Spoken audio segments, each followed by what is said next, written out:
할렐루야. 하나님께서 오늘도 우리에게 크신 은혜를 베풀어 주실 줄 믿습니다. 그동안 많이 서왔던 자리인데 또 새롭게 느껴집니다. 처음 이제 담임 목회를 맞이하면서 어떤 말씀을 전해야 될까 많이 고민하던 가운데에 창세기를 쭉 전해야겠다라는 마음을 주셔가지고 창세기의 말씀을 전하게 되었습니다. 이 말씀들을 통하여서 하나님의 은혜를 깊이 누리는 저와 여러분이 되시기를 주님의 이름으로 축원합니다. 우리의 삶의 주요한 목적은 하나님이 누구이신가를 아는 것입니다. 그리고 성경의 가장 첫 번째 책인 이 창세기는 우리가 믿고 섬기는 하나님이 과연 누구이신가를 분명하고 명확하게 가르쳐주고 있죠. 우리가 다 같이 창세기 말씀 1장 1절을 함께 읽어보도록 합시다. 함께 읽도록 하겠습니다. 시작. 태초에 하나님이 천지를 창조하시니라. 아멘. 성경은 세상이 시작되고 있는 이 거룩하고도 엄숙한 시작점에 우리를 불러 세워놓으면서 하나님께서 모든 세상을 만드셨다는 사실을 가르쳐주고 그분이 우리의 창조주 되심을 드러내고 있습니다. 그렇다면 여러분, 하나님께서는 어떻게 세상을 창조하셨을까요? 하나님께서는 어떠한 도구나 재료를 가지고 세상을 만드신 것이 아닙니다. 하나님께서는 아무것도 없는 중에 말씀으로 6일 동안 세상을 창조하셨습니다. 여기에서 창조하시니라 라고 사용된 히브리어 원어인 바라는 무에서 유를 만든다 라는 의미로서 오직 하나님께만 사용되는 표현입니다. 여러분, 오늘날 이 세상은 하나님의 창조를 전적으로 부인합니다. 그들은 이 모든 세상이 우연한 일들로부터 시작되었으며 오랜 세월에 걸쳐 이루어진 진화의 과정들을 통하여 지금의 세상에 이르렀다고 말합니다. 그러나 이미 하나님께서 만들어 놓으신 피조물들, 그 자체만 소상히 들여다보아도 그것들이 하나님의 창조를 증거하고 있고 하나님의 영광을 끊임없이 드러내고 있다는 점을 볼 때에 세상 사람들의 이러한 주장은 지극히 허무맹랑한 것임을 우리는 쉽게 발견할 수 있습니다. 사도 바울도 로마서 1장 19절에서 20절에 이렇게 말씀하고 있지 않습니까? 이는 하나님을 알만한 것이 그들 속에 보임이라. 하나님께서 이를 그들에게 보이셨느니라. 창세로부터 그의 보이지 아니하는 것들, 곧 그의 영원하신 능력과 신성이 그가 만드신 만물에 분명히 보여 알려졌나니 그러므로 그들이 핑계하지 못할지니라. 여러분, 그렇다면 하나님께서 세상을 만드셨다는 이 놀랍고도 경이로운 사실이 우리에게 어떠한 의미를 가져다 줄까요? 우리가 이것을 함께 살펴보기를 원합니다. 먼저 첫 번째로 하나님의 창조는 그분이 모든 것을 하실 수 있는 전능자 계심을 보여줍니다. 믿으십니까? 앞서 말씀을 드렸다시피 하나님께서는 말씀으로 온 천지 만물, 모든 세상을 지으셨습니다. 어떠한 재료나 도구를 가지고 창조하신 것이 아니며 아무것도 없는 상태인 무에서 유를 창조해 내셨습니다. 그 누구의 도움이나 조력을 받아 지으신 것이 아니며 오직 삼위 하나님의 계획과 능력, 권능 안에서 세상을 만드셨습니다. 하나님께서 빛이 있으라 말씀하시니 그대로 빛이 있었고 해와 달, 별이 있어 땅을 비추라 말씀하시니 그 말씀대로 되었다라고 성경은 증거하고 있습니다. 여러분, 이 말씀이 과연 무엇을 의미합니까? 이것은 하나님께는 불가능한 일이 없다는 것을 말해줍니다. 하나님께서는 모든 것을 하실 수 있는 분이시라는 것이죠.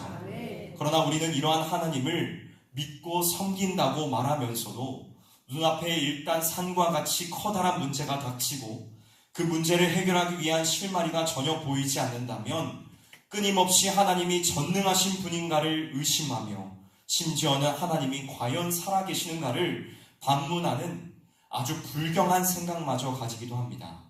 그러나 여러분이 하나님에 대하여 어떠한 마음과 생각을 가지고 있으시던지 간에 이 시간 제가 분명하게 말할 수 있는 단 한 가지의 사실은 하나님께서는 영원토록 계시는 분으로 지금도 살아 역사하시며 모든 만물을 그분의 선하신 뜻 안에서 운행하시며 섭리하신다는 것입니다.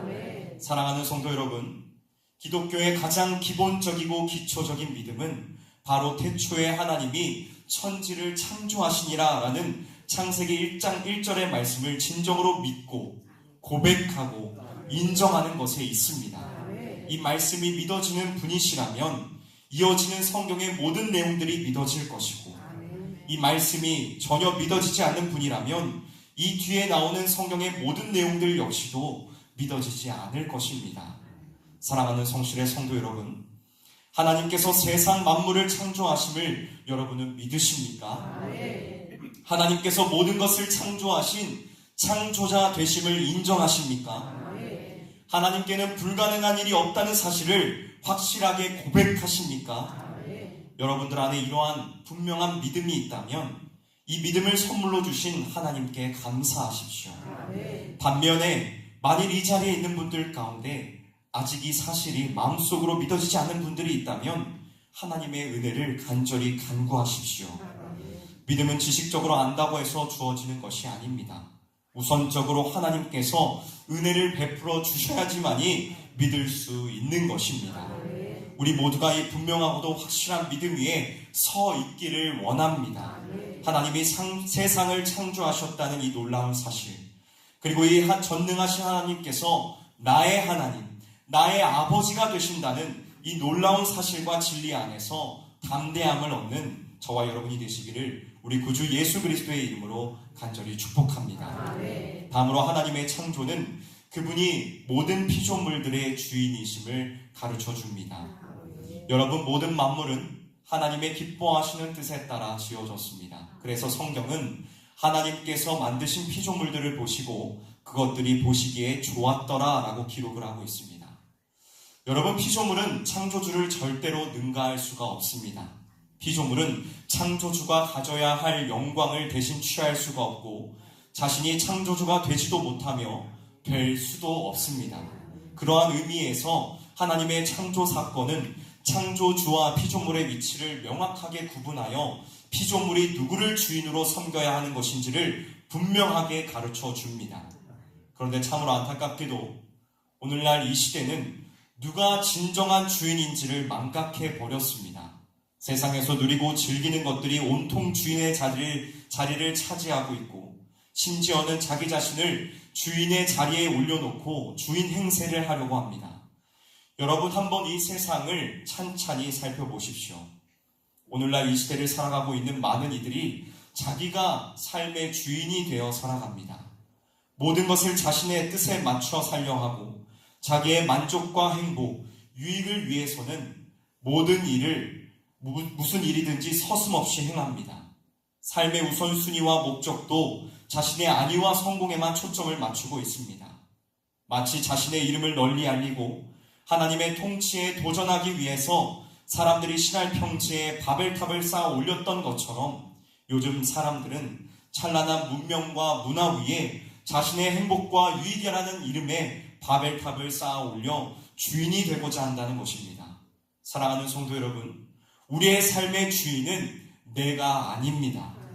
우리의 삶의 주인은 우리를 창조하신 창조주 하나님이십니다. 그리고 이 사실을 믿고 인정하는 것이 바로 우리의 신앙의 첫 걸음입니다. 하나님께서 우리의 삶의 주인이 되신다는 사실을 분명하게 고백한다면 이제는 더 이상 나를 위해 살아가지 않습니다. 나의 만족과 나의 행복과 나의 유익이 아니라 나의 주인 되신 하나님께서 기뻐하시는 일이 무엇인지를 진지하게 고민하며 생각하게 됩니다. 그리고 이러한 거룩한 생각은 반드시 하나님의 영광을 위해 살아야겠다는 결론에 도달하게 되어 있습니다. 여러분, 고린도전서 10장 31절은 무엇이라고 말씀하고 있습니까? 우리가 함께 찾아서 읽어볼까요? 고린도전서 10장 31절 말씀입니다.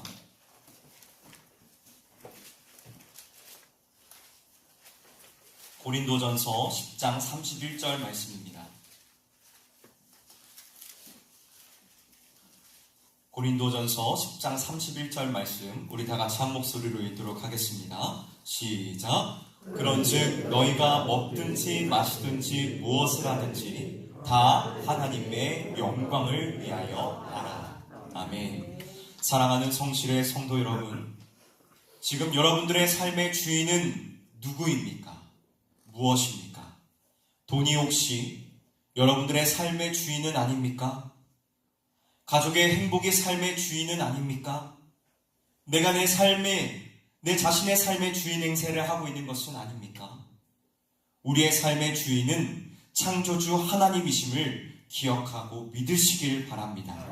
세상의 어떤 것들을 주인으로 삼지 않고 우리의 진정한 주인 되신 그 하나님만을 섬기며 그분의 영광을 위하여 살아가는 저와 여러분들이 되시기를 주님의 이름으로 축원합니다.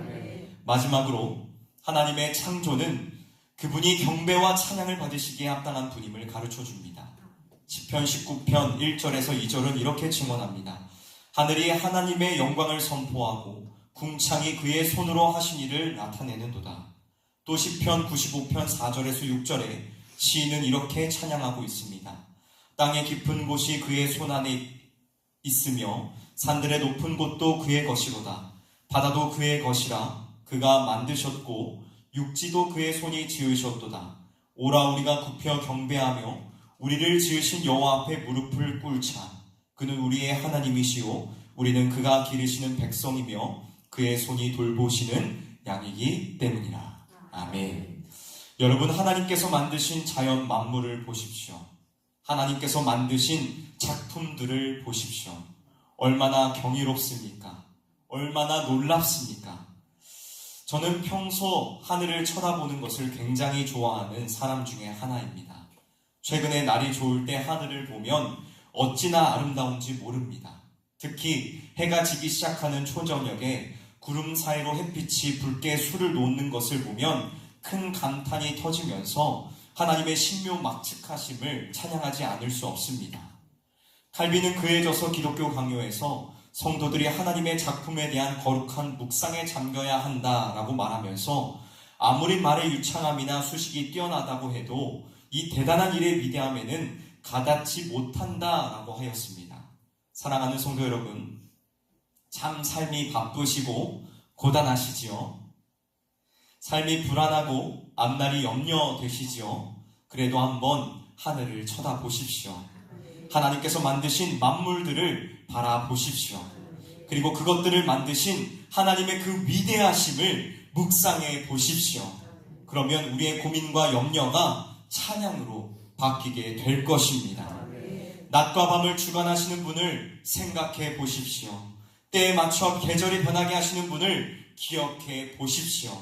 새들을 먹이시고 들풀을 돌보시는 그분을 생각해 보십시오. 그분이 나를 만드신 창조주이심을 생각할 때에 우리는 경배와 찬양을 멈출 수 없으며 우리의 삶에는 진정한 평안함이 찾아올 것입니다. 말씀을 마무리하도록 하겠습니다. 여러분, 전능하신 하나님께서 우리의 주인이 되시며 우리의 삶의 주관자가 되십니다. 오늘 우리에게 주신 이 새로운 한날 속에서 하나님의 영광을 드러내며 그 지으신 모든 만물들을 보면서 경배와 찬양을 드리는 우리 모두가 되기를 주님의 이름으로 간절히 축복합니다. 함께 기도하도록 하겠습니다.